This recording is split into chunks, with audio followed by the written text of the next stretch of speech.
स्वागत है आपका 10+2 केमिस्ट्री में। टॉपिक है एल्कोहल्स, फिनोल्स एंड ईथर्स और इसके अंदर जो हम सब टॉपिक्स आज डिस्कस करने जा रहे हैं उसमें हम इनकी introductions, classification and IUPAC names के बारे में डिस्कस करें। Let's start.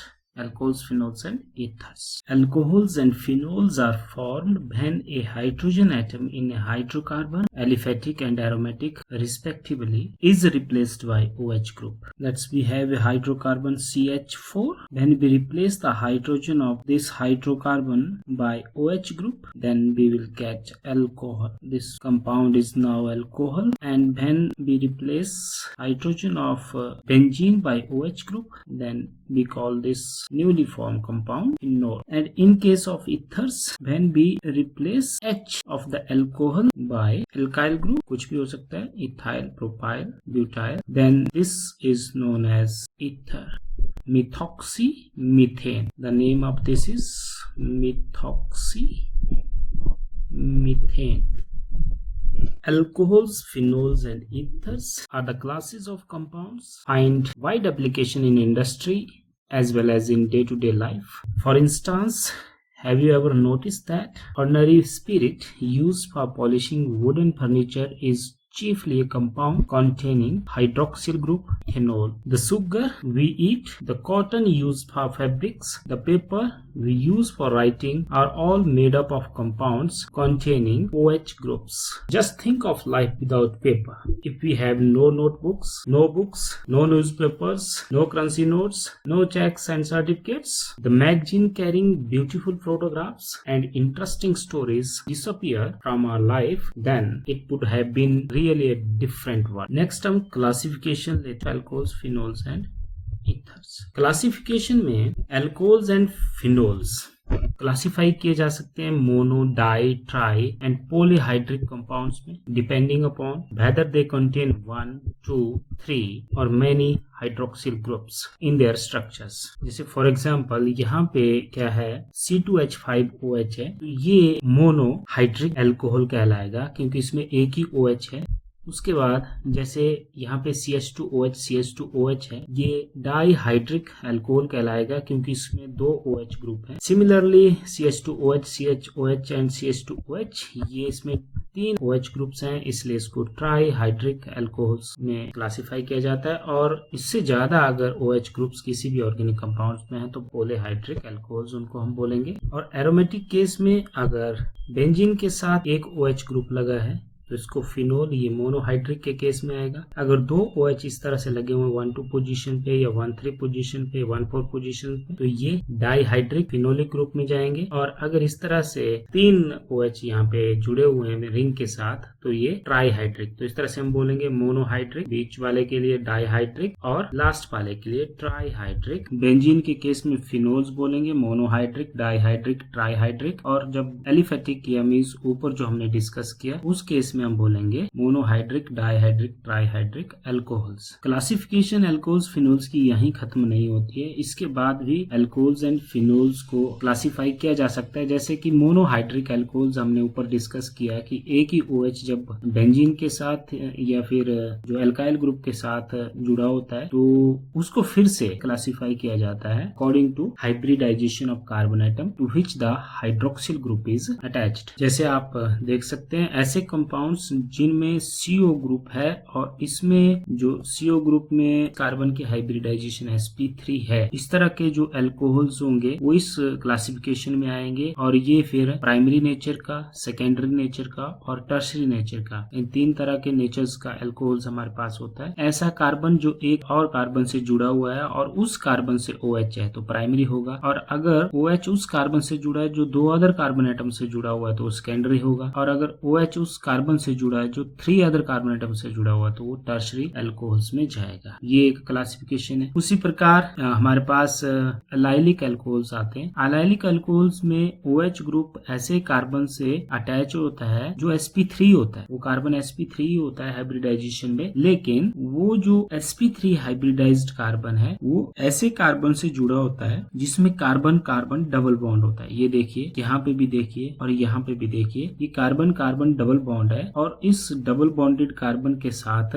CH2OH है, मतलब एक ऐसा कार्बन जुड़ा हुआ है जिसका हाइब्रिडाइजेशन भी sp3 है। ये भी प्राइमरी नेचर का, सेकेंडरी नेचर का और टर्सरी नेचर का हो सकता है। और बिल्कुल सिमिलरली हमने इसको डिफाइन करना है। OH उस कार्बन से जुड़ा है जो एक और कार्बन से जुड़ा है, तो ये प्राइमरी है। OH यहाँ पे देख सकते हैं आप दूसरे नंबर पे सेकेंडरी में उस कार्बन से जुड़ा है जो 2 अदर कार्बन से जुड़ा हुआ है, एक ये और ये के, और अगले में OH उस कार्बन से जुड़ा है जो 1, 2, 3 अदर कार्बन से जुड़ा हुआ है, तो ये टर्शियरी नेचर का हुआ। बेंजीन रिंग के केस में देखिए, इसमें भी इस तरह से ये वाला जो कार्बन है sp3 है हाइब्रिडाइजेशन में, इसके साथ OH लगा हुआ, तो ये बेंजाइल अल्कोहल कहलाएगा। आगे नेक्स्ट ये सेकेंडरी नेचर का है क्योंकि इसमें उस कार्बन की हाइब्रिडाइजेशन फिर से sp3 है जिसके साथ OH लगा है, और नेक्स्ट में भी sp3 हाइब्रिडाइजेशन है और ये टर्शियरी नेचर का है। लेकिन यहाँ पे क्या है, ये एरोमेटिक कंपाउंड्स हैं क्योंकि ये बेंजीन रिंग कंटेनिंग कंपाउंड्स है। इस तरह से इनको हम बोलते हैं बेंजाइलिक अल्कोहल्स। नेक्स्ट क्लासिफिकेशन में हमारे पास ऐसे अल्कोहल्स हैं जिनमें OH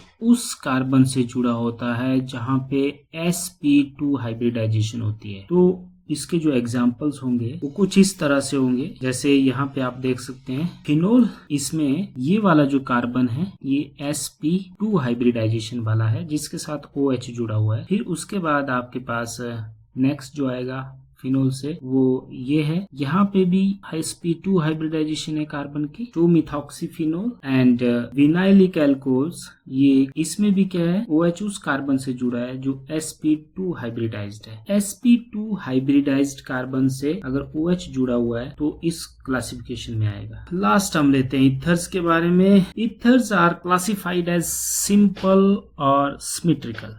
2 तरह के इथर्स होते हैं, simple ethers and symmetrical ethers. अब सिंपल कौन से होते हैं, इफ द एल्काइल और aryl groups, aryl means benzene वाला, attached to oxygen atoms are the same. जैसे एग्जांपल हम लेंगे यहाँ पे तो उससे हम समझ जाएंगे। एंड दूसरा जो क्लासिफिकेशन है वो मिक्स्ड है या अनसिमेट्रिकल है if the 2 groups are different. अभी एग्जांपल से आप इसको बहुत अच्छे से समझेंगे कि जैसे सपोज करो यहाँ पे क्या है, ये O है, यहाँ पे ये O है, इस O से दोनों तरफ एक जैसे ग्रुप जुड़े हुए हैं, सेम, ये जो ऊपर मैंने कहा सेम ग्रुप है, तो इसको हम बोलेंगे सिमेट्रिकल। ये सिंपल इथर बोल देंगे इसको या सिमेट्रिकल इथर बोल देंगे। दूसरा एग्जांपल भी सिंपल इथर का ही है क्योंकि यहाँ भी ऑक्सीजन के साथ इधर और इधर दोनों एक जैसे ग्रुप जुड़े हुए हैं, तो ये सिंपल और सिमेट्रिकल इथर्स के एग्जांपल्स है। कॉमनली इनको डाइमिथाइल इथर और डाई इथाइल इथर बोलते हैं और ये सिमेट्रिकल क्लासिफिकेशन में जाएंगे। और दूसरी तरफ जो आप देख रहे हैं यहाँ पे ये अनसिमेट्रिकल या मिक्स्ड इथर कहलाते हैं जिसमें कि ऑक्सीजन के इधर उधर डिफरेंट अल्काइल ग्रुप्स और एराइल ग्रुप्स प्रेजेंट होते हैं। ये आप देखिए यहाँ पे एक तरफ इथाइल ग्रुप है, दूसरी तरफ मिथाइल ग्रुप है, और नीचे देखिए एक तरफ मिथाइल ग्रुप है, दूसरी तरफ एराइल ग्रुप है। यहाँ पे डिफरेंट एराइल और अल्काइल ग्रुप्स जुड़े हुए हैं ऑक्सीजन के इधर उधर,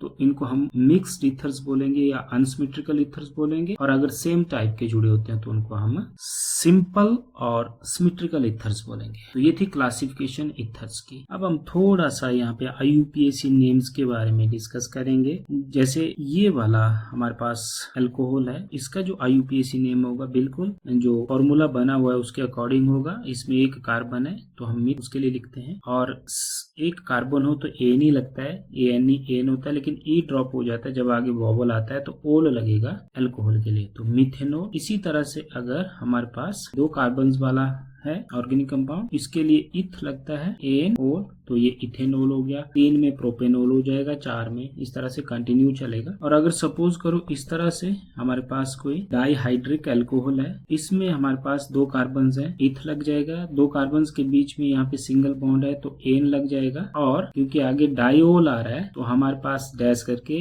1 और 2 पोजीशन पे ऐसे नंबरिंग करेंगे, 1-2 पोजीशन पे हम लिखेंगे डाइओल है, मतलब 2 अल्कोहल जुड़े हुए हैं। इसी तरह से अगर एक और OH है तो ट्राइओल हो जाएगा, 1-2-3 लिख देंगे उसके लिए, अगर वो 1-2-3 पोजीशन पे अगर कहीं और है तो उस तरह से हो जाएगा। और जहां तक फिनोल्स की बात है तो बेंजीन के साथ अगर OH जुड़ता है तो इसको फिनोलिक ग्रुप बोलते हैं, और इसका नाम फिनाइल ग्रुप होता है जब बेंजीन का एक हाइड्रोजन हट के वो बेंजीन के साथ कुछ और लगा होता है तो उसको हम फिनाइल ग्रुप बोलते हैं। जैसे हम यहाँ पे लिखते हैं ये बेंजीन है, इस बेंजीन का एक H रिप्लेस कर दिया गया है तो इसको हम फिनाइल बोलते हैं, फिनाइल ग्रुप बोलते हैं। जनरली हम इसको अराइल ग्रुप बोलते हैं। अब इस एक हाइड्रोजन को सब्स्टिट्यूट अगर OH ने कर दिया तो हम इसको बोल देंगे फिनाइल प्लस ओल। फिनाइल प्लस ओल हम ऐसे नहीं लिखते, फिर वो संधि छेद हो जाती है, उस तरह से कर देते हैं, तो इसको हम बोलेंगे फिनोल। तो ये ऐसे बना हुआ है फिनोल। अगर सपोज करो इसी में हम क्या करते हैं, इस तरह से OH लगा है और एक OH और लगा हुआ है पड़ोस में, मतलब सेकंड पोजीशन पे लगा हुआ है, थर्ड पोजीशन पे लगा है, फोर्थ पोजीशन पे लगा है, इसको हम नंबरिंग भी कर सकते हैं इस तरह से 1,2 डाइहाइड्रोक्सी बेंजीन भी लिख सकते हैं, या फिर इसका जो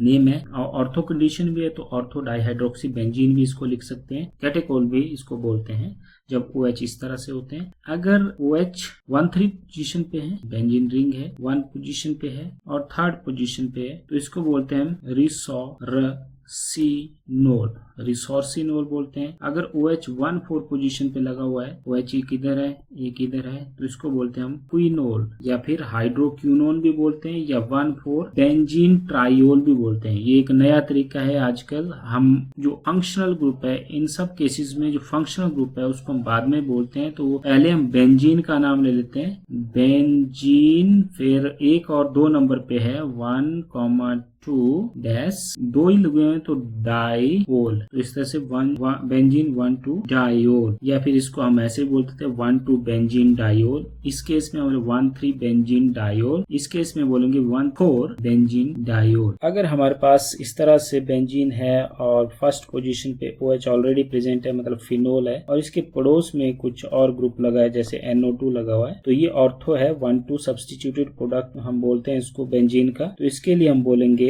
ऑर्थो नाइट्रो, या तो 2 नाइट्रो बोल दो क्योंकि नंबरिंग होगी 1, 2 नाइट्रो बोल दो, ऑर्थो नाइट्रो बोल दो, ऑर्थो नाइट्रो। और फिनोल जो पेरेंट ग्रुप है फिर उसको एज इट इज लिख देंगे, क्योंकि फिनोल है तो हम फिनोल लिख देंगे पेरेंट ग्रुप के लिए। इसी तरह अगर यहाँ पे CH3 लगा हुआ है तो ऑर्थो मिथाइल फिनोल हो जाएगा। अगर यहाँ पे Cl लगा हुआ है NO2 की जगह तो ऑर्थो क्लोरोफिनोल हो जाएगा। तो ऐसे ही आप कंटिन्यू करेंगे। तो ये एक सिंपल सा बेसिक सा बताया मैंने आपको कि कैसे IUPAC नेम्स देने हैं। साथ में कुछ एक ऐसे ग्रुप्स होते हैं, अगर स्ट्रेट चेन है आपके पास तो N ग्रुप होता है, अगर स्ट्रेट चेन नहीं है ब्रांचिंग है, और ब्रांचिंग में अगर इस तरह की ब्रांच है, ये आगे को यहाँ पे OH लगा हुआ है या चेन आगे को लंबी है, इसको हम बोलते हैं आइसो ग्रुप। तो ये हो गया आइसो, कॉमनली है ये प्रोपेल अल्कोहल। तो ये आइसो ग्रुप होता है, ये ध्यान रखना। ये जाएगा टर्शरी ग्रुप में, टर्शरी ग्रुप में, क्योंकि नियो ग्रुप 5 कार्बन के साथ होता है, तो इसका नाम होगा tertiary butyl alcohol, common name होगा। IUPAC नेम इसका वैसे ही देंगे, नंबरिंग करेंगे 2 मिथाइल प्रोपेन 2-ओल, तो इस तरह से होगा। और जो नियो ग्रुप होता है उसमें क्या होगा, यहाँ पे